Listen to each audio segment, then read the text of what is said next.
Our next case is People of the State of Michigan versus Joshua Meathoff, 2, and operating while intoxicated is a third offense, and possession of a firearm while under the influence.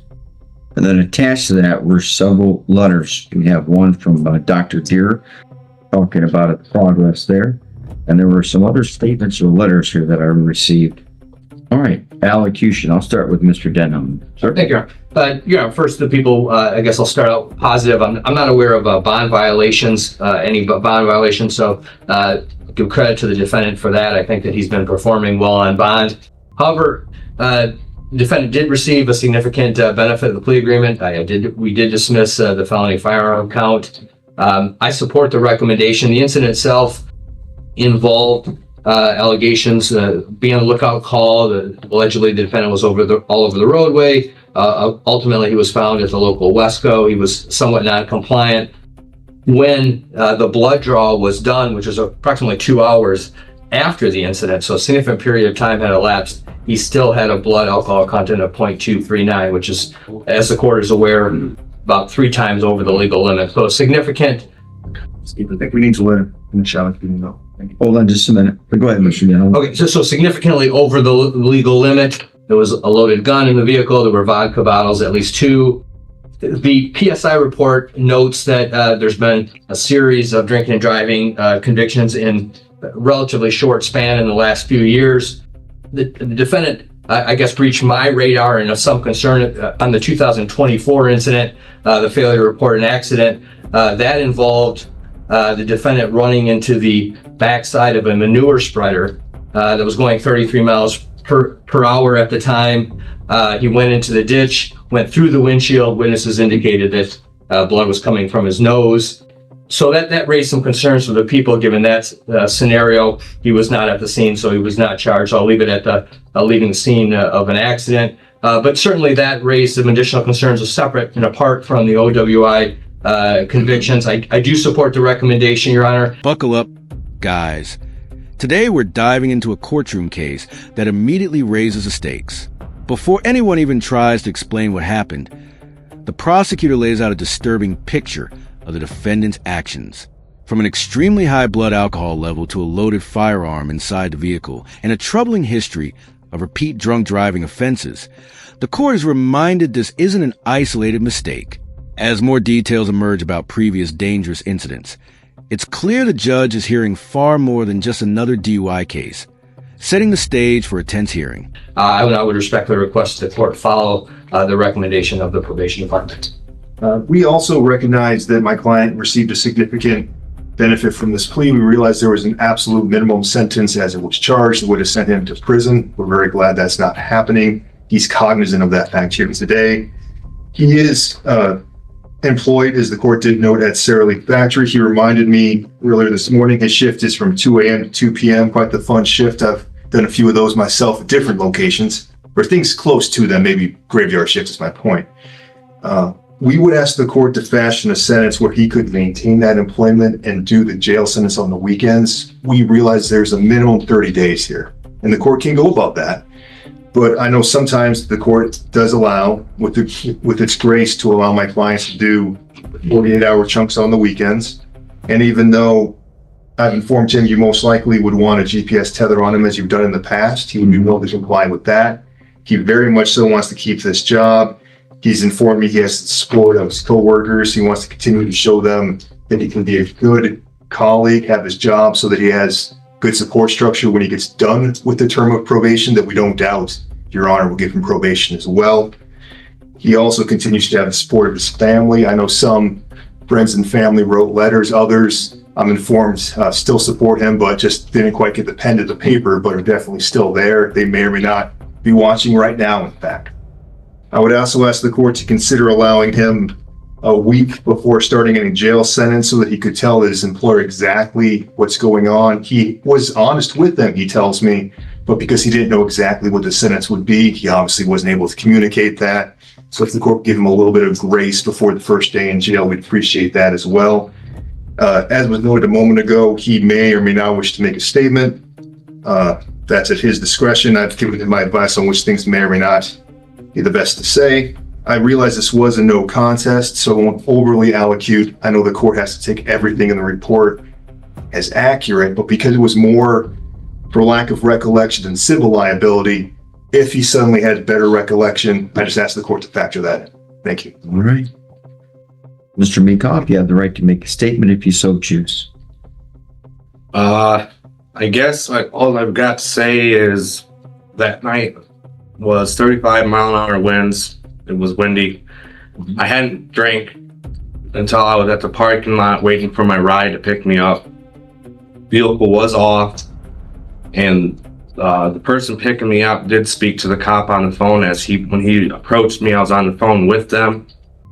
I guess that's about it. Again, if I could somehow maintain my job, that'd be great. Or if not, I understand. Okay, I'm sorry, keep going. I guess a week or so I could get my house arranged. That way I could let my landlord know that I'd be leaving the property or whatever. Whose vehicle was this? Well, it was my mother's. How'd you get it? I was working on it. How do you get to and from work? I get picked up by carpool. That my mom will take me to work. How is that you remember this now and you didn't remember anything last time I took the plea 2 months ago? I guess I didn't really quite understand. This part shifts the spotlight to the defense and the defendant himself. His attorney asked the court for mercy, stressing steady employment, family support, and requesting weekend jail so he can keep working. Then the defendant speaks, claiming he only drank after parking the vehicle and asking for time to arrange his job and housing. But instead of strengthening his position, his explanation introduces new details that don't match what he previously told the court, prompting the judge to begin questioning whether his story can be trusted. Understand everything. What do you mean you didn't understand everything? As in, like, the no contest or I whatnot. explained it to you. I told you couldn't challenge what was in the report. Right.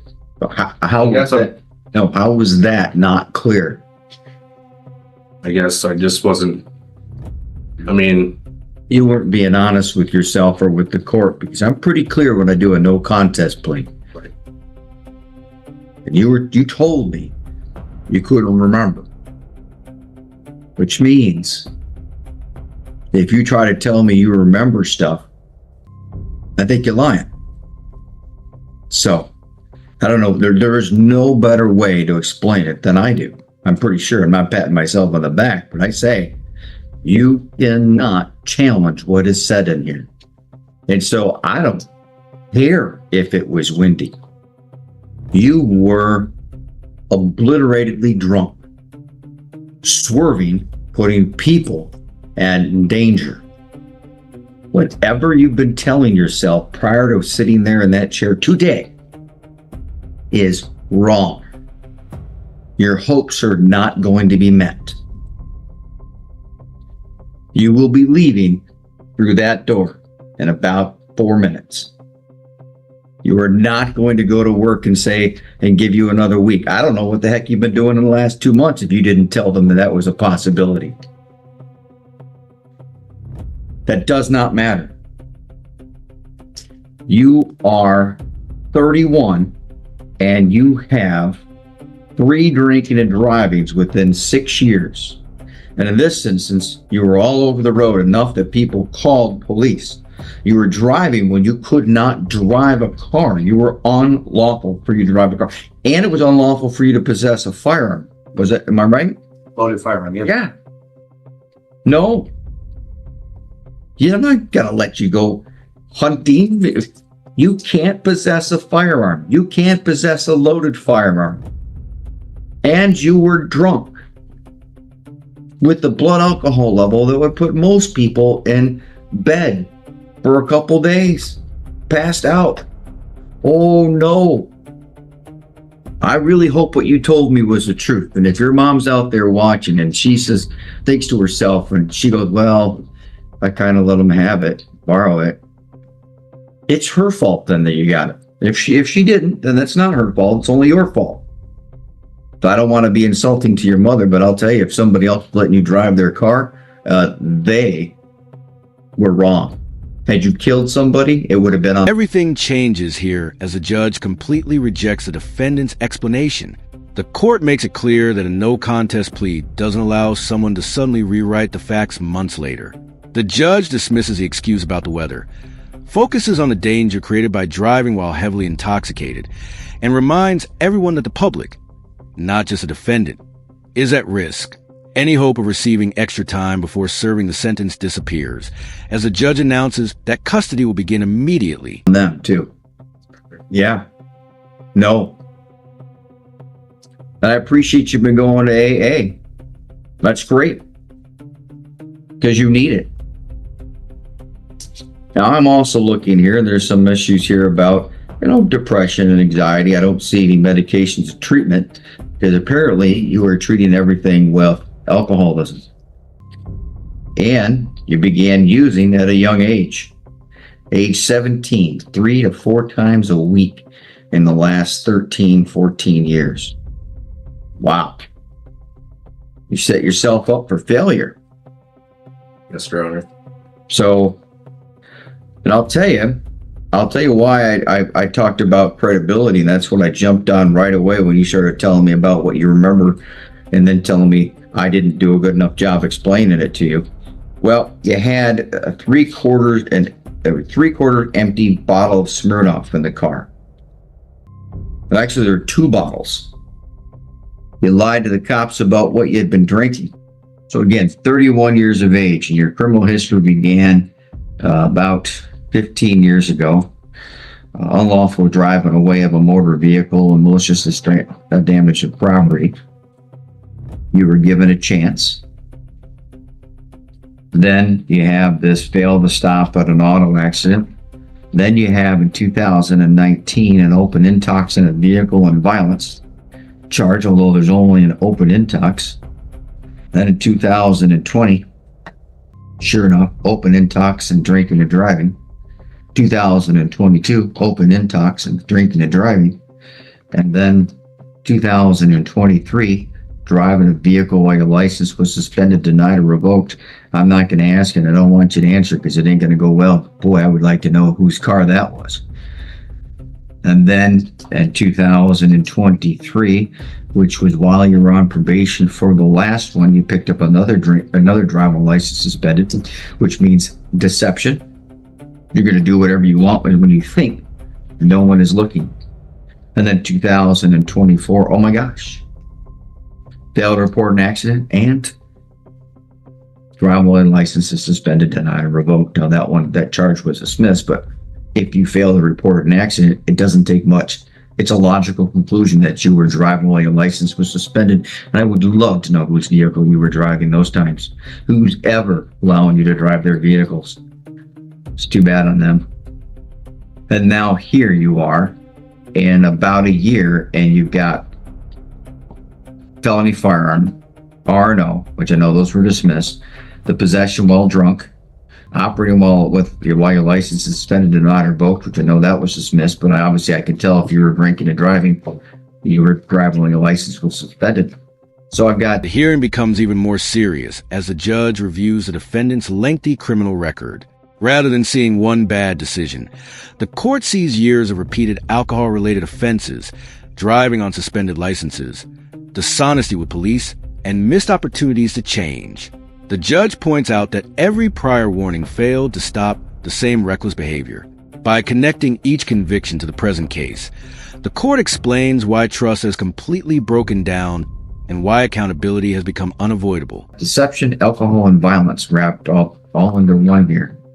So, yeah, it might be a good employee, but boy, I would never let you walk into my place of business or work without giving you a breath test every single time. So I appreciate that you're getting the help here, and that's great. And I'm going to help.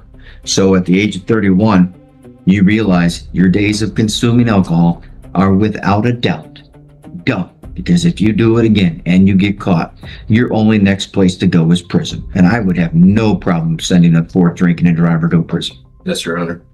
The court sentenced the defendant as follows: 36 months of probation. You have the right to be considered for early release from that probation at halftime if you are successful with the terms and conditions of that probation. In this particular file, the court sentences the defendant to 12 months in the Missaukee County Jail.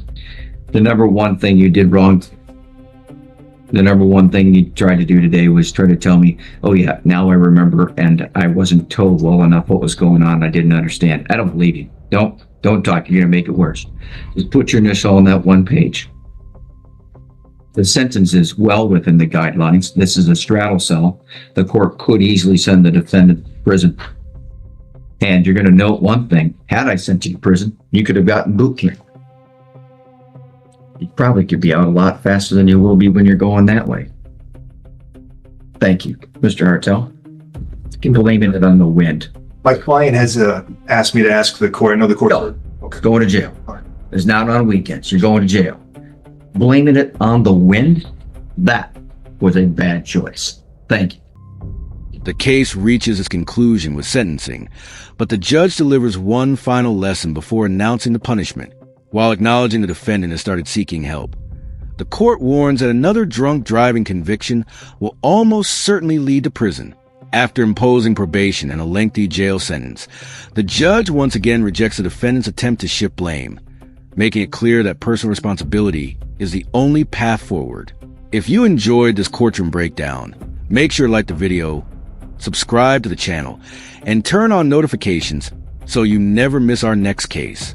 Thanks for watching, and we'll see you in the next video.